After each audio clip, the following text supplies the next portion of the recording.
Could you tell your fat ma to stop phoning me, please? She's not answering me. You tell her. Thanks.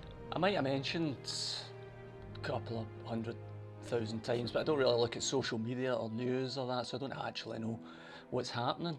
But I'm guessing I'm right in thinking that most human beings on Earth right now are probably experiencing their previous perception of reality collapsing in on itself, aye? Aye, good, that's what they're experiencing, because I'm getting up time as well, mate. So, I figured with the fabric of your realities all a bit rattled just now, I'd probably get away with flying under the radar and phoning in a bit about playing stinking old Morrowind again. I am, of course, downplaying the profundity of this piece. Yes, it's actually rather fucking moving, yes. Gosh, wow. Gosh. The backstory... Oh, there is. The backstory of the Elder Scrolls 3 Morrowind is just fascinating. It was initially released back in basically the 17th century, and basically it was developer Bethesda's last throw of the dice. And they made the courageous and artistic decision to make the whole game out of spare bits of wood that they had lying about and rust scrapings for other shite cars.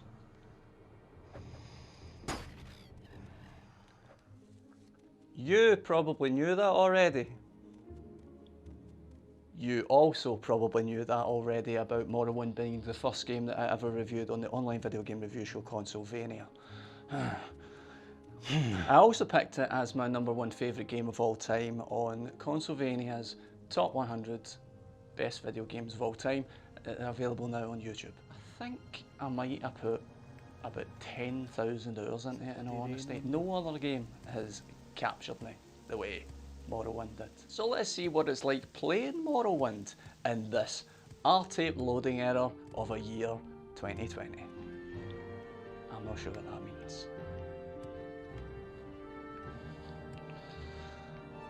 It's good. I personally think playing it is good. Just taking into consideration how turbulent and full of change even 6 months of life can be, it's remarkable to think that more than 16 years have passed since I first played this game. That's lifetimes inside of lifetimes ago. So there's a lot of things I don't remember about Morrowind. Some that I do, but a lot that I don't. And you know, it occurs to me while I'm streaming Morrowind, the one thing I cannot remember about playing Morrowind for the first time, I can't remember any parts of the game, no parts of Balmora or Vivek or Tel Mora or anywhere in this huge, it's not as big as you remember, huge map, nowhere in this world do I associate with worry or anxieties. Maybe apart from when you get stuck on bits of scenery.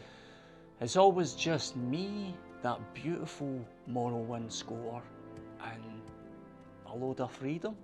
I'll just say a normal thing that you get in normal game videos. I'll be right back in a minute, alright?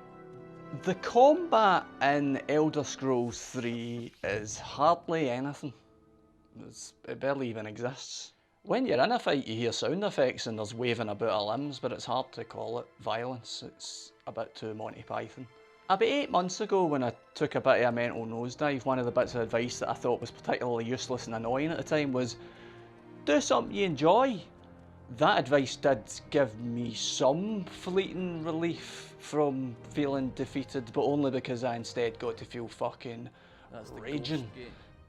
Raging that a counsellor could be so stupid as to suggest you do something that you enjoy when it's plainly, clearly clear that there is nothing in existence left that I enjoy.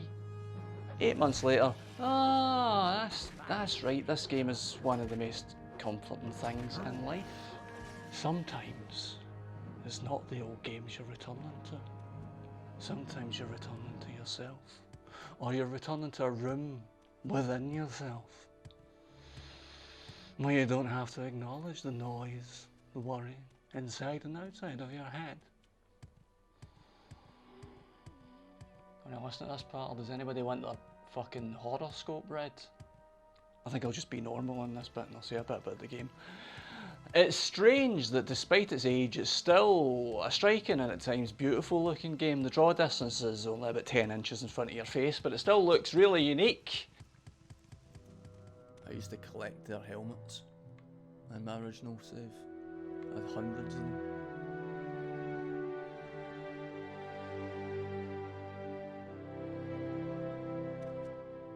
Just thinking about having your heat, mate. Just thinking about taking your heat. Anyway, 8 months ago or so, I'm low as fuck and I'm going to ruin as many friends as I can to try and get as many different viewpoints as I can to try and make better decisions. And one of the friends I spoke to is this guy called Jerry McLaughlin. I don't know if you know him. He's been in Agatha Raisin on Sky One. And Jerry McLaughlin told me this story that I've thought a lot about since. He described a time in his life a few years ago when he was out of work, had nowhere to live, was sleeping on his pals' sofas, with no clear prospects for himself. And he said he was waking up every day in this period of his life, totally buzzing. Bouncing up every day, couldn't wait to live some more life. And as Jerry McLaughlin's telling me this, a big part inside of me is thinking, that's no fair. That's no fair. It's no fair that he gets to live that life and this is what I get. Things can change fast. But see, the part of me that would have been completely gripped and controlled, even almost fueled by jealousy, a sense of injustice, that part of me has grown in understanding and can now see that Jerry McLaughlin enjoyed that particular viewpoint in his life by fortunately having decent wiring, but also by having some balance and good living fundamentals. In 2003, when I was in my wee bedroom getting blown away by Morrowind, going, hold on, you could just go anywhere in this, go anywhere you want in this world. Jerry McLaughlin was already in the real world, going, I think you can pretty much go anywhere you want in this world. That's the way his brain sounds. If I ever learn to do After Effects, I'll remaster all the Consolevania episodes. Ryan, this is the bit where I want to shoot up into space with angel wings. It very easily could have been over 10,000 hours, my original Morrowind save. The hard drive that had that save on it literally exploded a few weeks ago while a guy was trying to mod the Xbox it was in. So that save has now disappeared forever. It's so much time to have put into a game. Knowing a bit more about myself as I do now, I start to wonder, was I hiding in this game at the time? I spent a lot of years as an alky after Morrowind. I was definitely hiding behind the booze. Pretty sure I'm still doing it. Hiding in things. But now I see it, so now opportunities to be more open present themselves. In conclusion, I don't think I've made any valuable points at all here. The Elder Scrolls 3 Morrowind teaches you all the life skills you need. 1. Practice your major and minor skills to level up your character. 2. Be nice to everyone, unless you have high speechcraft, in which case you should manipulate everyone to your own means. And most importantly, 3. Whenever the opportunity to manipulate the game mechanics presents itself, seize that opportunity. In other words, cheat to win. When these steps are followed, with discipline, on repeat, for a while, you will be as a god, and you will crush all of your enemies. With open eyes and an open heart, become masters of all the... Give Consolevania your bank details. All that you perceive.